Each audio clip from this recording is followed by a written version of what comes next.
I did want to kind of do some insider dump just for a little bit. It's not going to be everything. I'm going to do what we were hearing over on Dog Post soon. I like how everybody's taken what we were hearing, something I've done for the last almost 20 years, and claimed it for their own. You know who you are. Um, Trademark. Kirby got Kirby stealing my when you can't hear stuff out there. Hey, listen, I was talking with let's see, three people in the last 7 days. And here's some of the discussion that we had. We're talking about one person was talking about Kirby and comparing him to Nick Saban and so forth. And their statement was Nick Saban's the best to do it all time. Kirby's the best doing it right now, and I think that's probably true if we're being honest. Alabama is not, to me, they're not going anywhere. But at some stage, Nick won't be the coach there. And the amount of success that he's had there has been tremendous, no doubt about it. But they're not the same. They're not the way they were in the recent past. They have been the gold standard, the blue ribbon, and right now that's not the case for Alabama. I mean, they got a relatively difficult game at Mississippi this weekend, but this season for them is done. The question is what's going to happen in 23. What do you do at quarterback? Well, what do you do at receiver? The offensive line is problematic. You're going to lose the alleged best player in college football, Will Anderson. They do have exceptional players. Anderson, Young, Gibbs. These are really special players. The difference right now at Alabama that kind of everybody is conceding is that they don't have players, 4 through 22 that have been as exceptional as they once were. Had another person that I talked to for some time about a potential matchup between Tennessee and Georgia in the future. And their overall tone was skeptical that the Vols would be able to win that game. And that's because of the players on the field, not necessarily what was happening. Um, the other challenge for Tennessee is that game would certainly not need to be played in Atlanta. And I think that's the problem is, Georgia not certainly, but probably will be playing in the Chick-fil-A Peach Bowl to open the season, to open the playoff, to open the season there, and they could close it there twice, two in a row. But that would be a real challenging situation for Tennessee or anyone. Now, Tennessee could hang in there a little bit.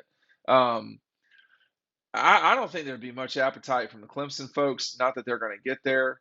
Alabama's not in it. I mean, I don't know who locally. A week ago, we had the discussion of Georgia, Bama, Clemson, Tennessee. We have narrowed that down to Georgia and Tennessee now. So I don't know who would get the dogs in Atlanta, but they'd be massively outnumbered. Um, Another thing, just real quick. Hey, by the way, we're going to be at the Perimeter Mall, Barnes and Noble, and we is Jeff Foxworthy and I, a famous comedian and Georgia Tech dropout, Jeff Foxworthy, and I will be there signing Dogstruction. Make sure you're checking that out. We also have the Kelee Ringo event at Red Zone in Athens. We're going to run out of these events with Kelee, 3 signatures and a photo stuff. It's going to be a really cool event. Check it out down below. But the event on Sunday is there is no charge on Sunday. We expect to see as many folks from Atlanta, North Atlanta dogs, of which there are a lot of y'all. We will see you Barnes and Noble Saturday at the Perimeter Barnes and Noble 2 to 4. Easy enough for me to promote. The other thing about what's going to shift here probably before Thanksgiving, but before the championship games, I would imagine, is that we're going to hear about the 12-team playoff. That's going to be shoved through and dealt with. Now, there's been a lot of talk. I know this is inside baseball. Stick with me. There's been a lot of talk from the Rose Bowl folks that they're trying to find their place in all of this. I think, though, what's going to happen is multi-prong here. we're going to see college football season kick off the week before Labor Day. Everybody's going to play the week before Labor Day. That's just what it's going to be. And Labor Day will serve as week 2. That will shift everything forward slightly. For instance, the SEC championship game will likely be 2 days after Thanksgiving. Now, that's my projection. That's my, you know, discussion. It might not be that way, but definitely we're moving the calendar forward. And right now, what's happening is the Big Ten is forcing two things to happen if they're going to participate. A, Fox is going to be involved. News Corporation will be involved in the college football playoff. And it might not just be them. And why? Because you could double your broadcasting rights fees. And that's why the presidents of the universities have gotten involved. They no longer want to deal with the commissioners. The commissioners work for the presidents. And so the presidents, they want the cash, understandably. And because even if you play in the playoff or you don't, you get the money because it trickles through the conferences. And I think that what we're going to see is the Big Ten bringing Fox in will mean more suitors. So that's Disney, Fox, and then you do wonder, are they going to have one Amazon game? Okay. Would they have one Amazon game? Would they have one game on CBS, one game on NBC? We don't really know. But that all makes the market go higher, right? We've seen that over time. And Amazon and Apple have really not gotten involved in a major way except this fall with Amazon getting in the NFL. I think the Pac 12 could be working something out with Amazon. But all that said, that means that the playoff is going to get expanded. And they're going to have more TV folks involved. That will increase exposure. It will also increase revenue. The other important part here is the Big Ten is going to all but demand home is that quarterfinals? Home first round games. Why? There is a lot of complaining from non-Big 12 from the Big 12 Big 10, excuse me, about having to travel for playoff games. If you notice, all 6 of the New Year's 6 games, which is where all the semifinals are in the South or in the southern part of America.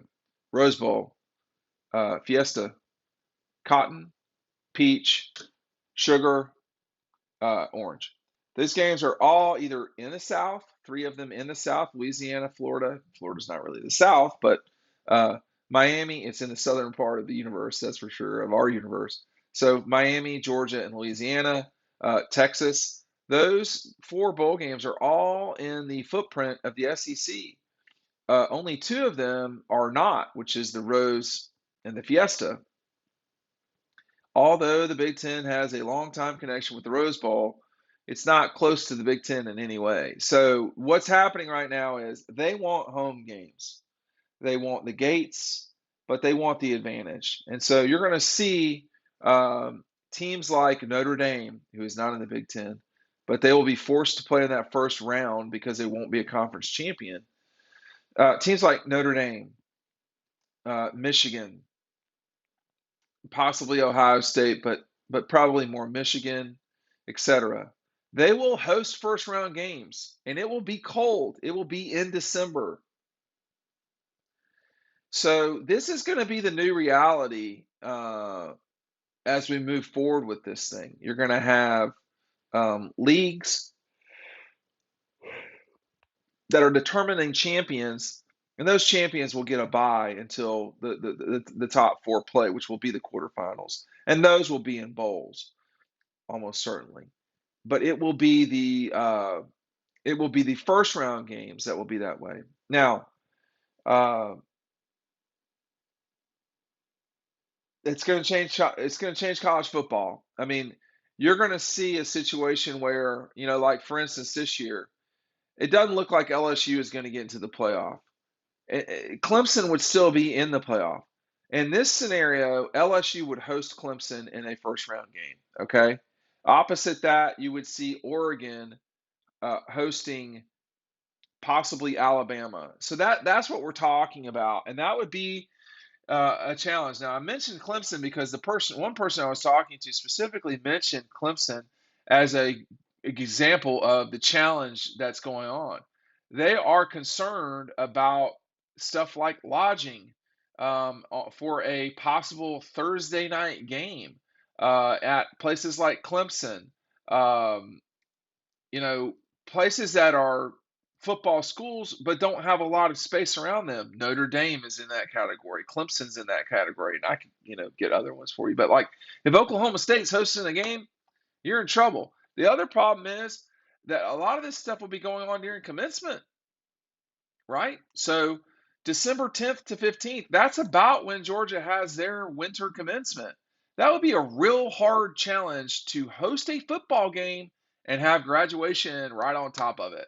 These are all the problems that are going into it, but I have been assured that this will happen and it will probably happen sooner than later. So stay tuned.